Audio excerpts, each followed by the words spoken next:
Hi, Scott Orlin with Cinema-Magazin. The new film coming your way is called Promising Young Woman, and I'm here with the writer, director, the caterer. I think she held up a couple of the lights, and she rearranged some of the furniture. Emerald Fennell, congratulations. Um, Thank you. Talk a little bit, what was your jumping off point for this story?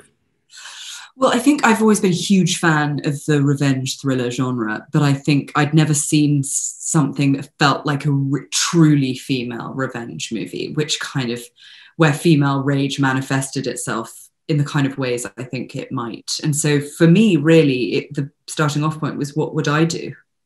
How would I do it? And so to kind of take the deliciousness of the genre and then sort of undermine it and play with it and poke it and satirize it was just incredibly fun. What kind of insight going through this experience did it kind of give you about the relationship between trauma and justice?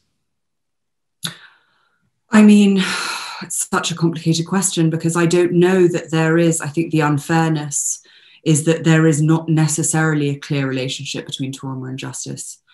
Often trauma exists completely outside justice, and that's why it's exacerbated so much. I think why we love films like this is that, or I say like this, why we love films that are revenge thrillers is because it sort of gives us the illusion of justice, that justice, could be possible in a very linear, clean way. But of course, that's just dispiritingly not necessarily the case. Let's face it, men are afraid of women. They don't understand them. And a lot of times, and I was talking to Carrie about this, about sexual communication, that there's what men think they say and what women think they hear are two different things sometimes. So how do we find a solution? Well, I think that, obviously that's something I'm very interested in, but I would call it, rather than a failure of communication, I think it's a failure of empathy. I think women are very used to empathizing with men, and I'm not sure how good men are at empathizing with women yet. I think there's certainly this idea that,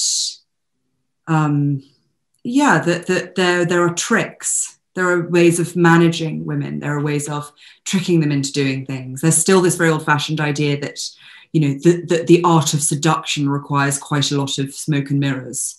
And I would say that absolutely includes the much darker, more,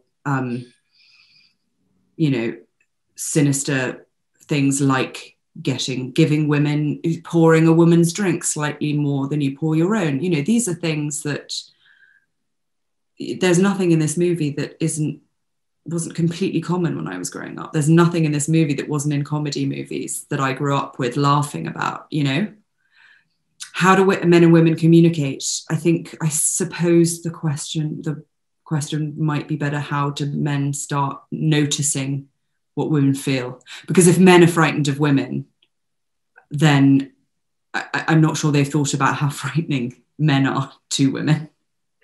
I don't want to say necessarily fear, but obviously you've spread your wings creatively as an actress and as a novelist.